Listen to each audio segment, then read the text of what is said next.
And so the long-awaited resurrection of one of PC gaming's most vaunted franchises has finally come to pass.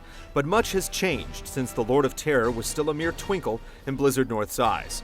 Awakening from a prodigious 11-year development cycle under the stewardship of new masters, Diablo III emerges from the fires of hell clearly a different beast than ever before. But is this slimmer and sleeker package still as sinfully good as action RPG aficionados remember? The world must be told of the coming darkness.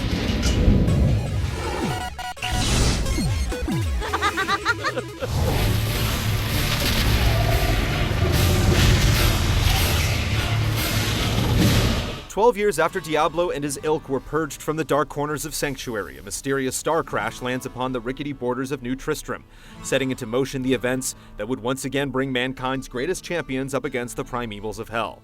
Writ large in trailer-ready verbiage and ceaselessly charged quips, Diablo III presents Blizzard's storytelling at its bombastic best. A headstrong, well-crafted, and well-acted production afflicted only by undercooked chunks of story and the occasional streaks of cheese that seem to so frequently come with the epic tone Blizzard's lore masters are so fond of. At least as far as the central plot is concerned. That's a long and terrible story that you wouldn't want to hear. Surprisingly enough, Diablo III's strongest moments are the ones hidden beneath the bluster of the main campaign. From the happenstance banter of townfolk to the back-and-forth conversations between you and your faithful NPC companions, the game exerts some impressive world-building through clever writing and thoughtfully placed interactions with these seemingly incidental characters. The dark and dreary world of Sanctuary feels all the more real as a result, and it's hard not to keep an open ear to some of the more well-developed side stories and audio logs liberally strewn along the path. You might even catch yourself caring more about some of these unfortunate souls than the ones laid bare before you in the meticulously produced cinematics. If these translations are correct,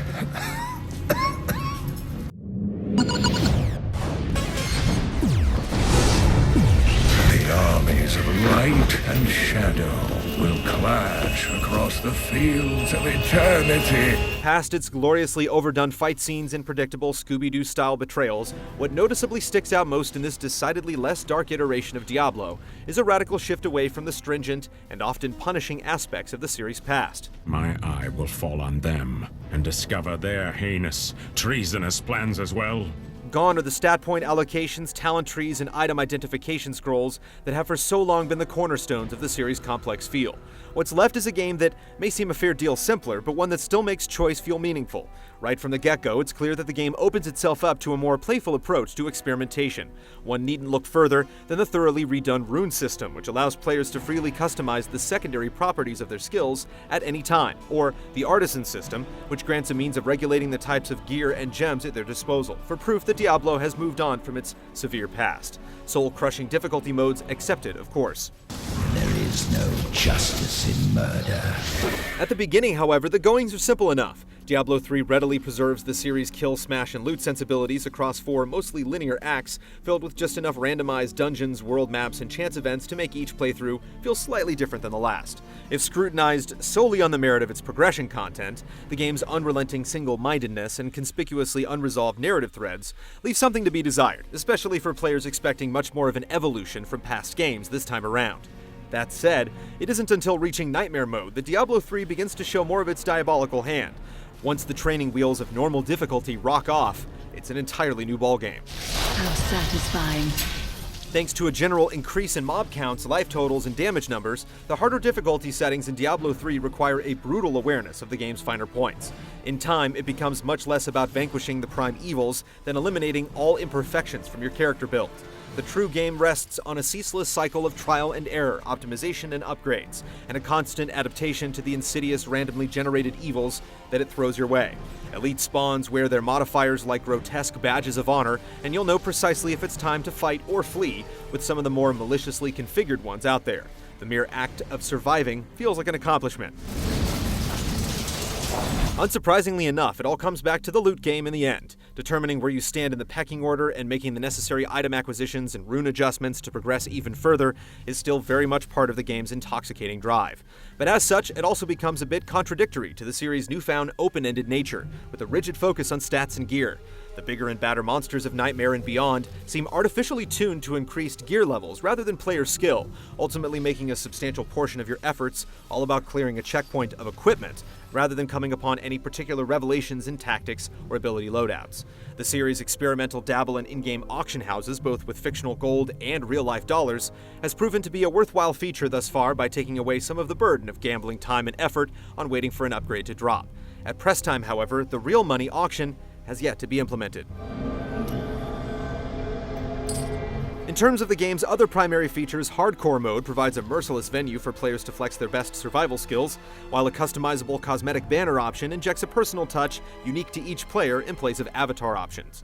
Newly implemented achievements flood the senses with a constant barometer of your progress, and the streamlined process of finding and joining games is joyfully effortless.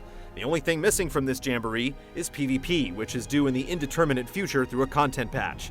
While there may be more than enough game to sift through without it, it definitely comes as a sizable setback for those expecting to round up a stack of beers at launch. For all that is holy!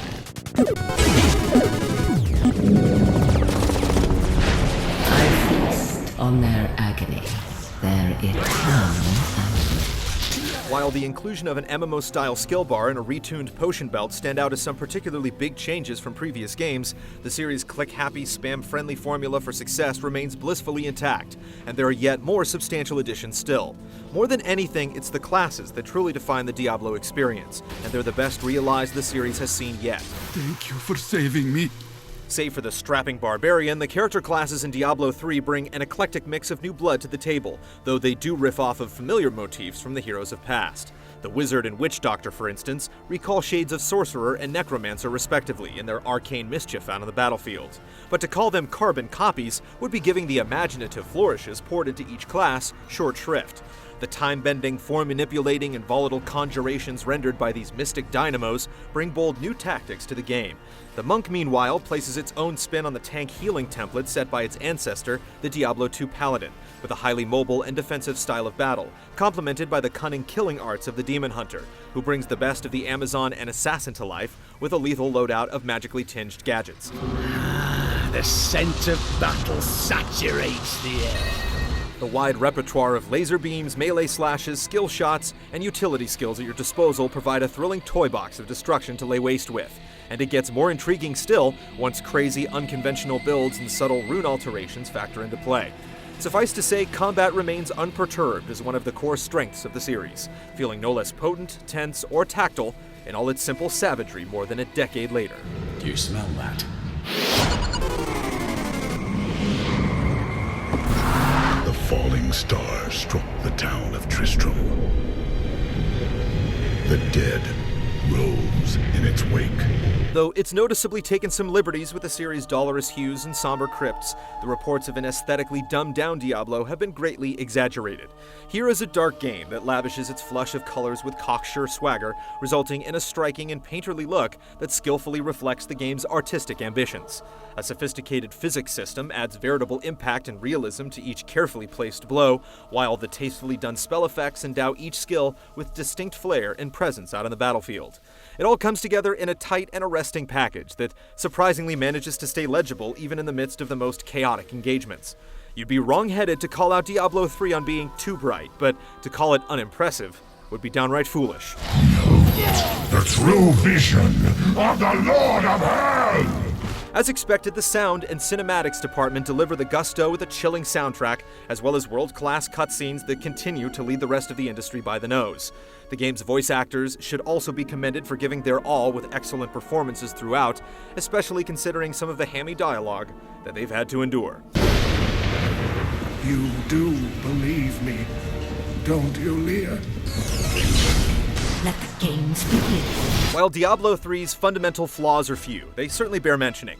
Some of the series' less desirable design aspects seem stubbornly set in their ways, and for a lot of folks, the continuous online DRM requirement is a clear-cut deal-breaker no matter how many ways you slice it. Even so, with an immersive world, crisp combat, and a venomous gameplay hook that refuses to let up, Diablo III delivers a slick revitalization of the action RPG, even if it isn't a complete reinvention of it. If you've yet to repent for your grubby loot-hoarding ways, consider this your next guilty indulgence. It has begun.